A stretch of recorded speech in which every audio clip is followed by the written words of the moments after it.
For WLCSports.com, this is Adam Heinzen, joined alongside fourth-year head Warriors softball coach Bill Curtis as we preview the 2015 Warriors softball season. Coach, you started practice on January 26th. What kind of progress has the team made, and what are some of the things you're still working on before you guys leave for Fort Myers next week? Thanks, Adam. Obviously, we're very excited about going to Fort Myers soon. The indoor practice season started on January 26th, like you said. We're actually practicing one less week indoors this year than we did last year. We're trying this as a strategy to see if this helps a little bit. I think it's helping. We've put a little more pressure on the girls to improve quicker in the amount of time we've had. We've made a lot of progress, I think, since we've started. We have a lot of new girls, and I think we're doing well. Some of the challenges, try to keep it fresh and interesting. I think we're getting better at moving through stations, moving through drills to keep things active and lively. So I'm comfortable with where we are and the progress we've made so far. And obviously every team deals with this at this time of the year, but what's the biggest challenge that you face practicing indoors? What are some of the things you can't really work on or practice being indoors? Well, the throwing is a little bit of a challenge. We can do long throwing, but it's hard to simulate, a true ground ball. So the fielding, the throwing, it's okay. Obviously, fly balls can't be done. We try to simulate as much as we possibly can, but the reality is there's only so much we can do indoors, and we look forward to getting outside and hitting some real fly balls. Coach, last year your team finished 27-16 overall, 16-6 in the Northern Athletics Collegiate Conference, the second seed in the tournament, the best season in program history. Broke a boatload of season records, 13 to be exact. You graduated 4 first-team players. What does this year's team look like? A whole new feel out there this year. Well, we did graduate 6 last year and 4 first-team all-conference. So we've lost a lot of that leadership and experience, and that's probably the hardest thing for us to deal with right now is that we just don't have a lot of seasoned veterans. We're working hard to bring the players along and try to use some of the current, the one senior, the 2 juniors we have in leadership roles.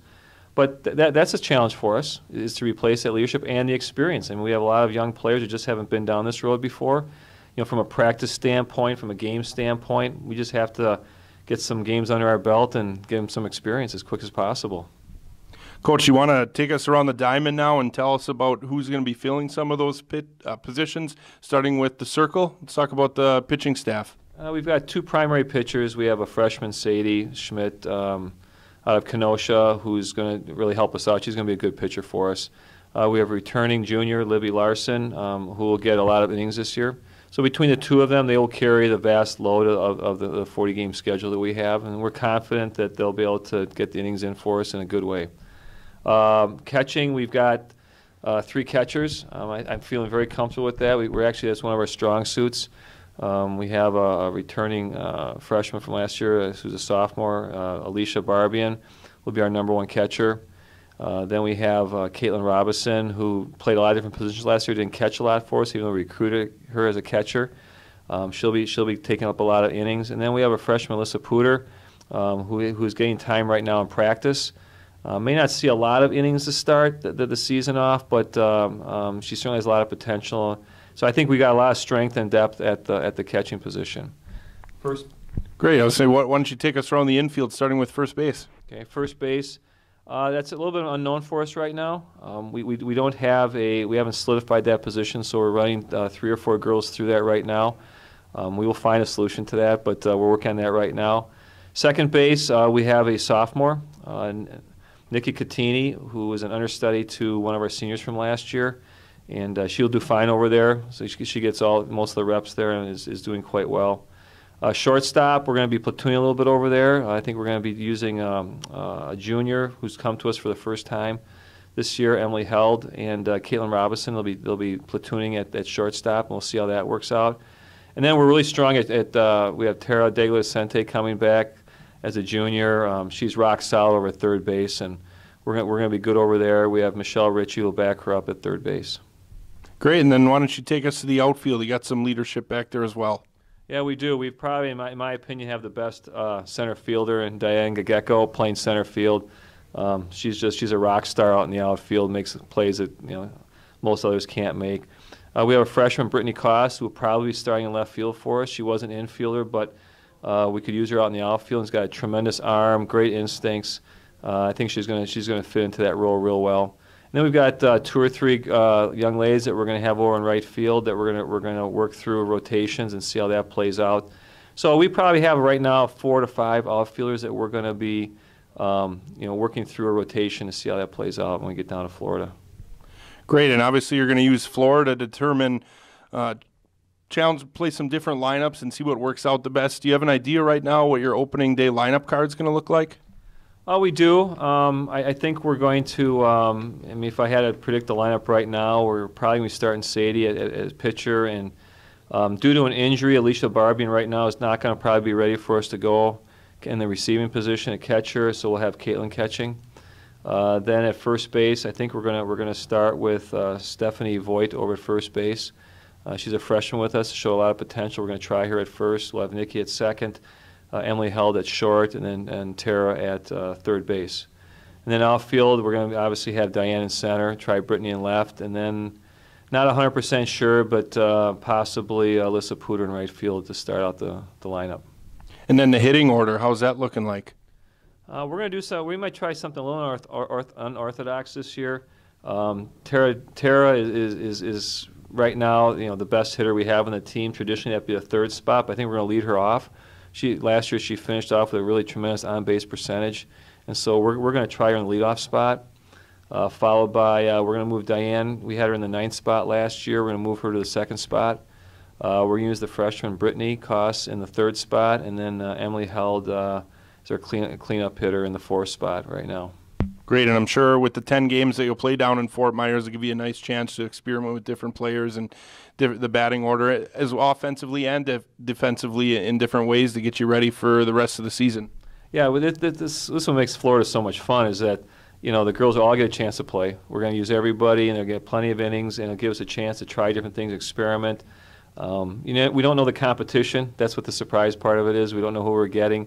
We know who we're getting. We just don't know what kind of team they are. And so, every game's going to be different. It's going to be challenging because there's unexpected things. But when opportunities arise, we will get players in and give everybody a fair opportunity to play. And let's talk a little bit about this upcoming trip, Coach. In your 4th year, your 3rd season back to Fort Myers. You went to Arizona last year, but you returned to Fort Myers. There's a reason you're back. What do you like most about this Gene Cusick Collegiate Classic? First of all, they run an outstanding event down there. There's a lot of D3 schools down there.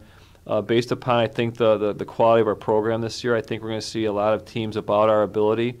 That's small school size, and so I'm very comfortable with going to Fort Myers for this opportunity. I think it's going to give us a chance to play, fair competition. There's obviously going to be some teams better than us and some teams not as good, but I think overall it's a very balanced and fair opportunity for us. You'll be playing 10 games in a matter of 6 days down there starting Sunday morning.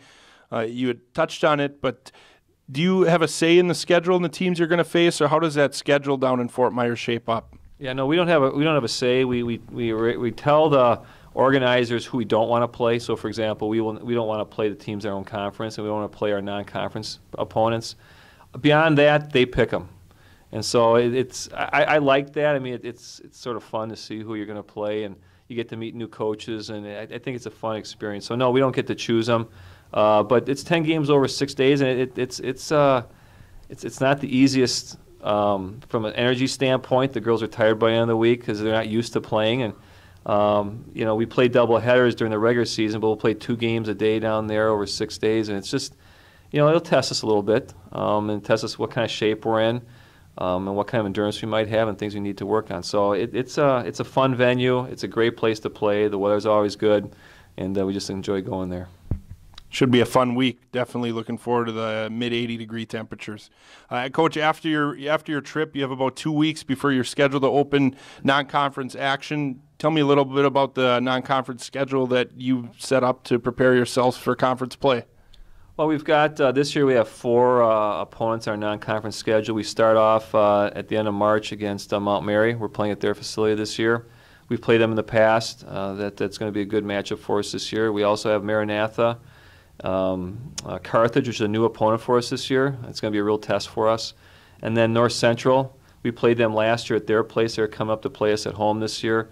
They're a very, very good team, and so between them and Carthage, those are going to be the two true tests for our non-conference schedule. It'll be a good experience for us. And then the Northern Athletics Collegiate Conference, which starts toward the end of March. Your team was picked 6th. Top 6 teams make the tournament. You got to be happy with that prediction, and your goal is to get back in that conference tournament once again this year. Yeah, every year that's our goal is to make the tournament. I think that's a fair place for us this year based upon the team we have. We're going to have to play well to make that. I mean, we're not going to have the opportunity or the luxury to stumble against teams that maybe we should be able to beat. So we're going to need to play well. And if as the season progresses we continue to improve, I think we're going to be able to do that. So I think it's a good spot for us to be in the prediction right now.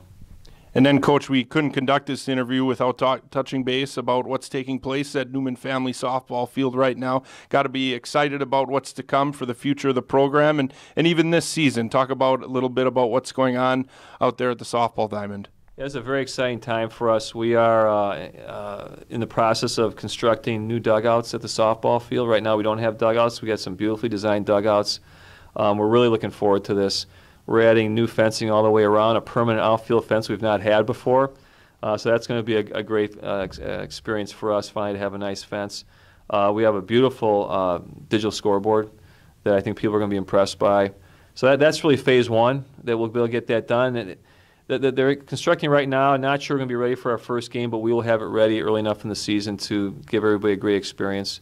So this is a very exciting thing. We've been working on this for quite a while, and it's finally come to fruition. And it's going to be a great opportunity for our players, for our fans, for our visiting teams. I think it's going to be a very impressive venue to play a softball game.